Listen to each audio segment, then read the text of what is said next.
Hey Brad, how's it going? Hey, Chris. Yeah, things are pretty good. How about you? I'm doing pretty good. Hey, I noticed we both got haircuts this week. I'm curious, when you get your haircut, what do you say? What do you ask for? For me, I want a high and tight with a zero fade. What do you go Whoa, for? that is some serious vocabulary. I just show a picture. I kind of grunt at them. And then when they start like saying, how many inches, is this enough? I'm like, I just say yes to everything and hope In because hope. it's always such a tangle of hair when I go. Because I honestly I probably get two a year. I think I Okay. need to upgrade that. You probably don't need to go as regular as I do, but maybe more than twice a year. I'm kind of feeling like I'd like to be an every 2 months guy. There's a every 2 months guy. Yeah, you probably don't. Yeah, every 2 to 3 months, I think you'd probably be good. Yeah, okay. There's a comedian that once they said like great clips, super cuts, all these like that's false advertising. It should be like definitely shorter. It's Yeah, definitely shorter, not yeah, necessarily a great exactly. clip or a super cut. Hey man, what have you been thinking about this week? This week, I have Babel on the mind. The Tower of Babel story is one of my favorites. I think highly misunderstood, but Hmm. I think it has everything to say about what it means to have a diverse globe of human cultures. And so I thought we could talk about that. Right on, let's talk about it. You wanna?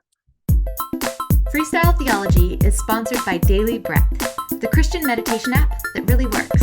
Learn more at dailybreath.app. Great, well, let's talk about it, Brad. You got your hair cut for what purpose? Why'd you happen to get it cut this week? I got my hair cut because I had my graduation from the University of Toronto. Got Yeah, you myself did. Got got yourself a myself a PhD, a That's player hating right. degree. Yeah. Which tell our many listeners, what is your PhD in?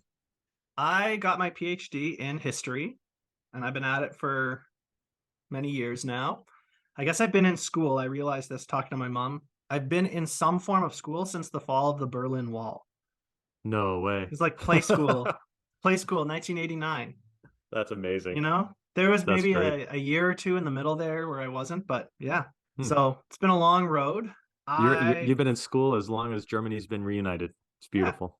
I know, isn't that something? Uh-huh. When I put it that way, I feel like I'm filled with terror, like what have I done with my life, that kind of thing. But I have that fancy degree. I'm a doctor now, a real doctor. You know, those Hmm. those people who practice medicine are physicians. Doctor means teacher. So that's the story I'm going with. But yeah, I Beautiful. studied history at U of T. Hmm. My expertise is actually in Indigenous Christianity, the history of Indigenous Christianity in North America. And the reason I got into that field was I caught a glimpse years back about the goodness of human culture, Hmm. especially as it pertained to Christian faith.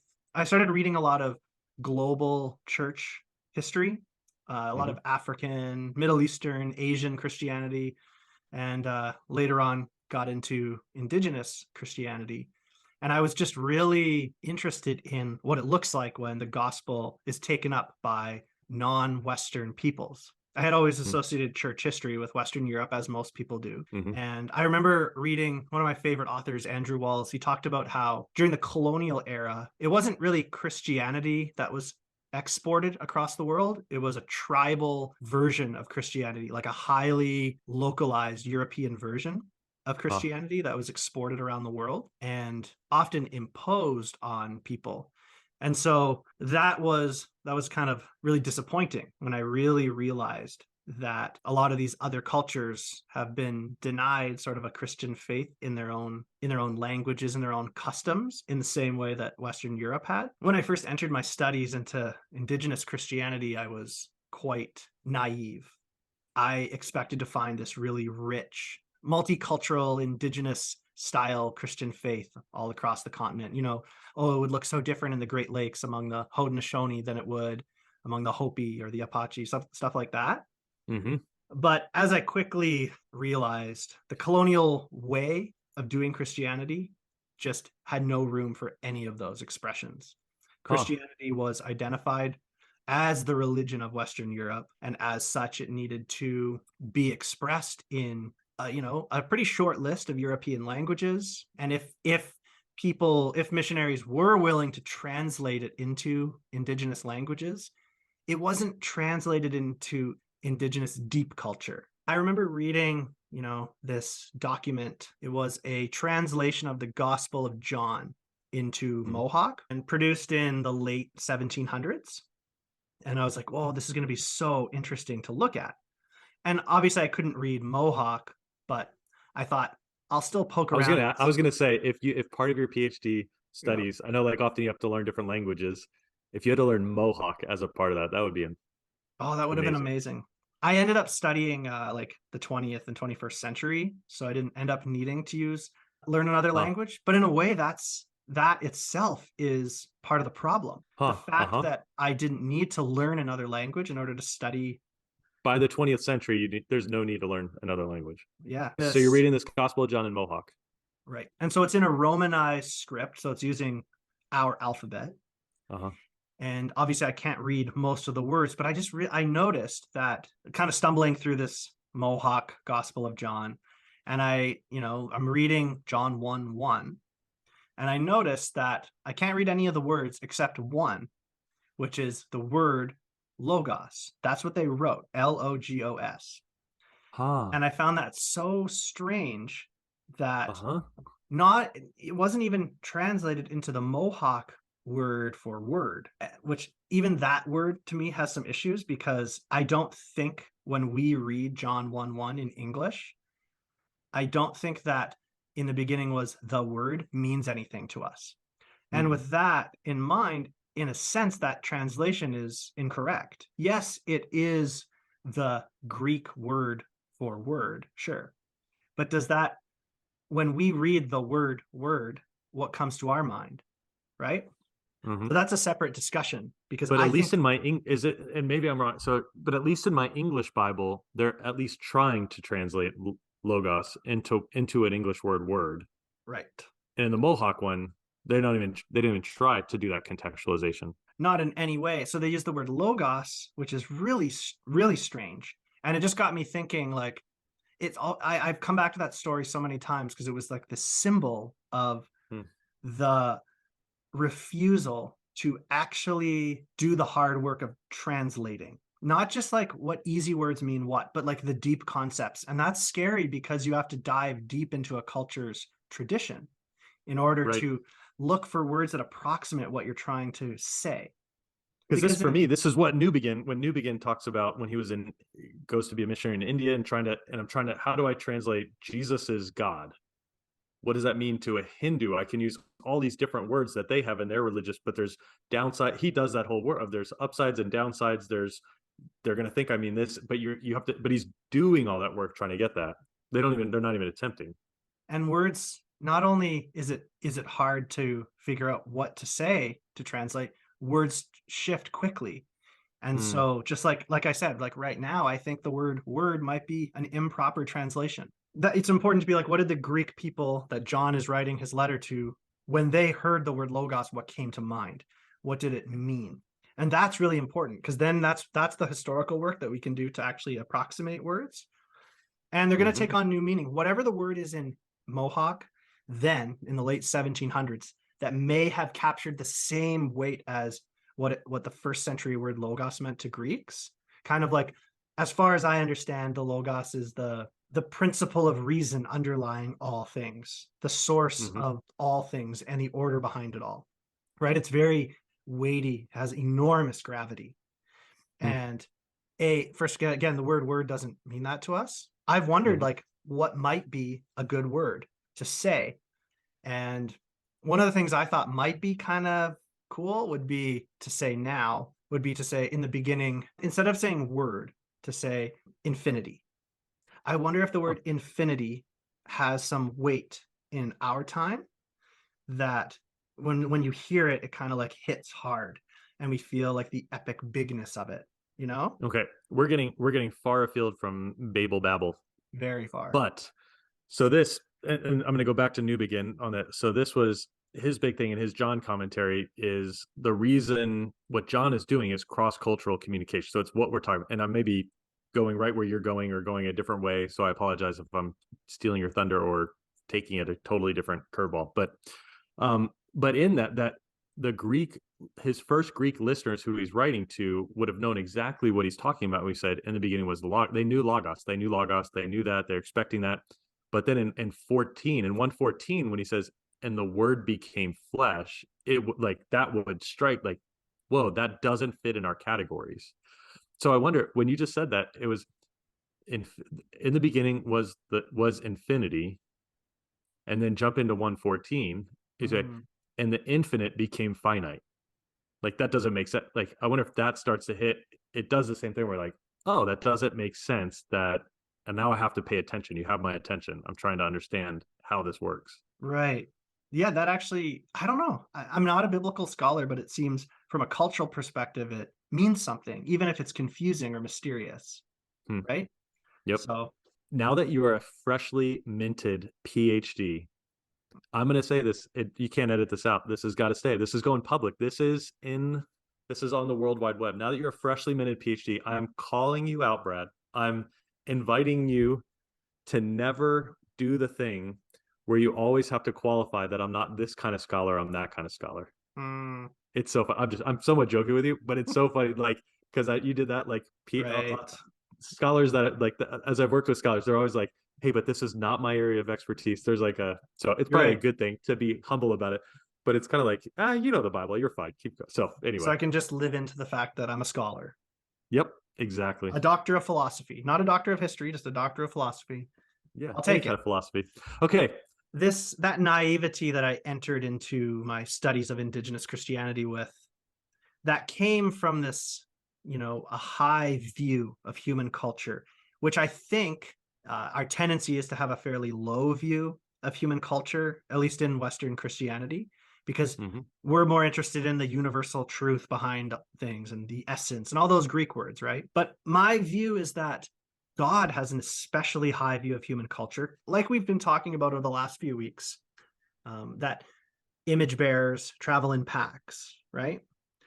And that's the way the image of God works. It doesn't exist at the individual level. It does, but it manifests always at the communal level. And so going to the Tower of Babel story, you can call it Babel, I'll call it Babel, and then we'll diversify our audience. Beautiful. People will get into fights on the YouTube link. It'll be great. I always thought that the story of the Tower of Babel, it made no sense to me. I thought it was just a bizarre kind of a curveball of an account, and it seemed strange, and God seemed very petty in the story. And I remember trying to be like, so I don't get, what did they do wrong again? And some people will be like, oh, they built a tower into the sky, and okay, I don't see why that's wrong. Or, oh, well, they were full of pride and they wanted to be God. And I read it and I'm kind of like, that doesn't seem like that's what they're doing. Like trying to be God. I feel like we're overstepping and we're kind of ad-libbing what's going on. But I think after reading it again many, many times, I think it's been misunderstood. I think this is what's happening in the Tower of Babel story, which I find quite inspiring. God creates human beings and they're given a series of commands or mandates or however you want to talk about it. And one of the key things is to spread throughout the world. So that's really interesting, right? There's this command to spread throughout the world. And it got me thinking a few years back, what happens when communities spread throughout the world? I remember being in an intro, what was it? It was a history course when I was in my undergraduate, being taught by Dr. Jim Payton. He's like a scholar on Eastern Europe.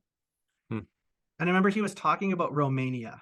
This is a long time ago now, so maybe the details are a bit fuzzy, but I remembered the basic point, which was it was a long time ago, but Romania, it was after the fall of the Berlin Wall that you were learning this. So we know that. Yeah. This was halfway through my studies. So Romania was not part of the USSR at this point. No, not at that point. He was talking about where the Romanian language and culture came from. And because Romania is kind of confusing. It's like Roman. Why is the word Roman there? And it was, from what I can remember, it was, one of the provinces of the Roman Empire. I think it was, I can't remember. Something with a D. Dacia? Any of those ring a bell? Something like that. Mm. I'll probably be cutting that. I got to keep up my scholar cred. You can't ask me these questions because I'm not any kind of a doctor. So I don't know anything about anything. Great. All right.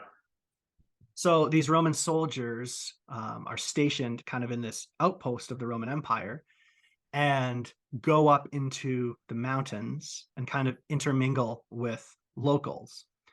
Then the Roman Empire, I don't know if it fell in the area or it just kind of like retreated, but these soldiers and their descendants and, who had mixed with locals kind of stay up in the mountains and eventually, come back down, and they have this totally unique hybrid language, which is in so many ways similar to ancient Latin at a time when all the other languages had evolved and changed in different ways. They have this strange hybrid of Latin and I'm assuming kind of a Slavic tongue of the locals, and had become a new people, had become a new hybrid people, but not mixed, just new, different. The same thing. It was neither the Slavic nor the Latin Roman. Yeah. It had become a new thing in of itself. Exactly. And that word is called ethnogenesis, like the origin of nations. And the same thing happened a few times in North America, in Canada, and the northern states, with the Métis, who are a unique blend of Anishinaabe or Ojibwe peoples and French Canadians, or just French fur traders. But the Métis. If I was Canadian, would I know what that means? Would I already know that? You would. Okay, I'm American, Right. Or US. I have no idea. So that's interesting. All our US listeners, we're learning something right there. And I mean, Métis. you have Métis communities in Minnesota and Wisconsin, because the border went right through Métis, the Métis homeland. But Métis people don't identify as mixed. They don't identify as half French, half Indigenous, because that was centuries ago. This is a new culture with, for a long time, a hybrid language, and that's what happens when people and the Métis come about because of the reason that the Métis grow into a fairly strong community is because they exist in the fur trade world, and the settler colonial empire doesn't reach them for a long time. So they, with that freedom and that time to develop into a new people, they do. Often settler colonialism destroys all those mixtures that were happening because it's seeking to impose a uniform way of how the land is treated, what kind of languages are spoken, a uniform political system. And so that's what brings me to Babel. I think the Tower of Babel story shows that not only is diversity good, but it is the natural way of things. And the people at Babel, it's sin, or where it kind of violates God's creational pattern, is in its resistance to spreading. And the people in the story talk about how there's like this fear of having to spread. Then we won't have to spread across the world. And so what that is Babel is the origin of empire. Babel is the origin of Babylon. That's where the word comes from, right? So a centralized power that seeks to impose that uniformity on everybody. I used to think that the one language thing at Babel was how things were supposed to be. We're supposed to all have one language. Yeah. Okay. So you're flipping that. So we're supposed to have one language. That's what it looked like at the beginning. And then God does this weird thing because they build a big tower, which shows their pride, and he mixes up their languages. But what I think is really happening is the people are trying to they're refusing to spread, because what happens when human communities spread? What happens is they grow like a certain distance from each other, and they can no longer communicate. Over the course of centuries, languages grow and develop. And so, there's like Indo-European languages, but most of them would be unintelligible to one another. And that's just the language part. Like, what happens to custom and the stories that are told? Because as you spread out and you're further removed centuries and centuries, like traditions develop. And you're in Totally. different, the geography changes. You're in mountains rather than fields. You're in valleys. You're in desert areas. And so that then impacts your customs and impacts the language and the words that you use and how you, huh, Absolutely. And it huh. impacts the stories and the myths and the legends that you tell, which end up founding and shaping who people are. And a lot of those things are good. Let me see if I'm getting this straight where you're going. So in God's creational intent, the creational intent is that people would spread out and would naturally, God assumed, I don't know if that's the right, I'm not a theologian, so I don't know if you're allowed to say this, whatever. But God always assumed that there would be a diversity of languages as people spread out and time went on, that they would end up creating these different languages, which would be a part of their different cultures, which would be a part of the beauty of it all. In Babel, they're coming together and only using one language, which then can be used in power Right. to power the language of empire. And so what God does is then he sends them out, scatters the languages. He kind of like puts them back on the right path, so to speak. Exactly. I think the reason Huh. that for the scramble of language is it actually is a gift. It accelerates, things had gotten really bad. And it's like this miracle that accelerates what would have happened anyways. Huh. Well, then the people can't communicate with each other. I'm assuming in the story, it doesn't really say, but that it's not just individuals it's talking about, again, because we think in those terms, every person had a different language. Well, that doesn't make sense. But there's this like, well, we can't administer this Babel society anymore. So let's just go our separate ways. So I think it has a lot to say about that God's design is diversity. It's not just some accident. And then, I was reading about it a little bit, and later Jewish tradition adds some details to the story. And it's interesting because I think it's in Josephus. He actually talks about the Tower of Babel. Josephus, what is it, first century historian, Jewish historian, I think, first century. And he centers the Babel story around Nimrod. And Nimrod was sort of this archetypal figure of the emperor, the first emperor, the king of Babylon. And I just found that to be fascinating, where it's like, this really is an anti-imperial story that God's image is meant to and naturally diversifies over time. You become, kind of like you mentioned, you become the mountain people, you become the field people, the coastal people, the forest people, the desert people, right? And that doesn't just hearing that, it feels good, doesn't it? Hearing that diversity. Yeah. It's kind of like, that's beautiful. I felt like I was reading Tolkien, and there's these people, like the different peoples, and how do they work together? Yeah. Anyway. Yeah. And so what's on my mind is how often that tendency to kind of create a new Tower of Babel happens, especially when there's power involved, because empire is about imposing some kind of conformity on masses of people. Now, that conformity doesn't always look the same, because you could do some studies in like imperial history and learn about the Persian Empire, and you would find that they weren't interested in like a religious conformity. Not everybody had to have the same religion. Same with Rome, right? But there were certain boundaries and lines you had to cross. There was like a political and economic conformity. There was, even in Rome, it's like with the cult of the emperor, like you can believe whatever you want, but you have to fall in line here, right?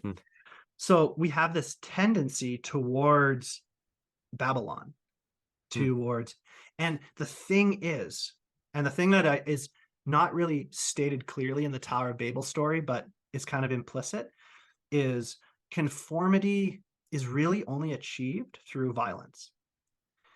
Ultimately, empires are founded on violence at some level. Somewhere if you go down the rabbit hole far enough, you will find the sword. And what's on my mind is that a lot of times Christianity has employed the Babylon method. It has, to control theology, to control Christian practice, what it looks like, what its shape is. And that's happened time and time and time again. Now, it always fails to achieve an actual total systemic uniformity, because Mhm. the gospel story goes out and it diffuses across cultural lines and it goes places that you can't control. So, like Mm. the African Christianities that exist today across the continent, they are not what the colonial missionaries imagined in any way. Mm. They would probably be highly offensive to the missionaries. The practices, the music, the theology, it'd be highly offensive to the missionaries. But that's actually what happens Mm. when the gospel story is shared. It diffuses, and you can't control diffusing. Just like you spray some perfume in a room, and there's nothing you can do to put it back in the bottle. Mhm. It'll come over to you at some point, right?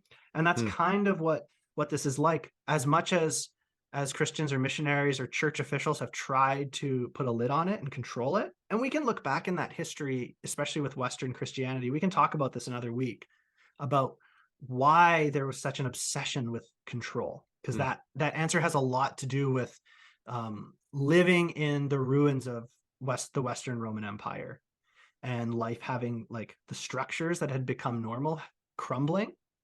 There's a Mhm. reason that Christianity in the West stopped translating the Bible into other languages. It's not just because Catholics are bad and they hate the gospel. It was actually at its time in the When early other structures started crumbling, this is something that we can use to help keep some stability. right, to Mm. keep stability. And you know, often the vernacularization of Christianity is a recipe for division. But looking at this Babel story, in a way, that division, I'm putting that in air quotes for anyone just Mhm. listening, is also diversity, and which is also a natural part of God's world. And that's Mm. why another thing I love thinking about and talking about is, if you really want to understand the schisms and splits of Christianity, almost every single one happens along a cultural line. They happen Mm. on cultural linguistic lines. So you can fight all day about, Roman Catholicism versus Eastern Orthodoxy, but it splits right down the line of where they use Latin and where they used Greek. Mhm. You can fight all day long about Catholicism and Protestantism, and it splits right along the line, almost exactly to where the Roman Empire, where it reached, and the lands beyond its frontier were the Protestant lands. So Mm. it's thinking about these schisms out a little bit further outside of just theological correct, who's correct and who was heretical. It's like there's a whole cultural At element the that end of the day, it has less to do with did the Holy Spirit proceed from the Father or the Father and the Son. It has more to do with there's this linguistic and cultural divide. yeah. Hmm. Hmm. And I'm not trying to downplay genuine like theological differences. I'm just trying to understand that you can look at it Yeah. through a cultural lens and be like, maybe this isn't what we thought it was. This is an earlier schism, is the one between the churches that we now call the Oriental Orthodox churches, or of like the Middle East, the Egyptian, Nubian, Ethiopian, um, Syrian churches. And I mean, there's a bunch of differences in Mhm. there, but that division was also a cultural one. Often what ended up happening was the Roman or Byzantine Christianity, so the Catholicism and Orthodoxy, often did the Babylon method, which was using some form of violence or force to enforce its positions on churches that had different languages. If you want to read more about that, pick up Vince Bantu's latest book, because it's one of my favorites, where he looks at Hmm. how the Roman Byzantine church sort of acted as the empire and was like, this is the only way you can understand these theological things. All right. This is a future podcast. So, what's the name of that book? If people want to read it, do you That know off book the top of your is, head? I think it's called The Multitude of Nations. I have it around here. Well, I want to. This is one of the topics I want to do a podcast on because I've heard you talk about some of Bantu stuff and how, and it's really profound how you think about how you see history and contextualization in some of these. So we'll come back to that. I feel like this also leads to another episode to do. I mean, a topic that I think is pretty obvious we need to talk about in some ways, like deconstruction, which is it's a popular thing right now. It's a big thing, and I just say that because I love what you're doing here, Brad, with Babel, and how you're talking about this. You're hitting the same concern. Like I can imagine if someone listens to this who's in massive deconstruction and moving away from the church, away from Christianity, it's like hey, you're like, yes, you're hitting what I'm saying, that, yes, that, but there's this nuance in what you're doing it from within. And so it feels like it's not it feels like it's not, it is, but you're addressing the concerns of that deconstructionism, but acknowledging the concerns, the downsides, the brutality and the power with which the church has done things over the course, but still doing it from within and saying, and there's a way forward. Yes. And that actually the story of Babel gives us even a more beautiful way forward than where we've gone off in the past. But it's also not, we have to abandon this and leave and go somewhere else, but there's a really beautiful way forward. Totally. So. And that we can, what's happened in the last, 50 years is the Tower of Western Christian Babylon has fallen. And we have gone different ways. It doesn't mean that we have to throw the story of the gospel away and never think about it again. But it does mean that we can ask new questions of it, and that it can go into places and territory and conversations and subcultures that it's never been.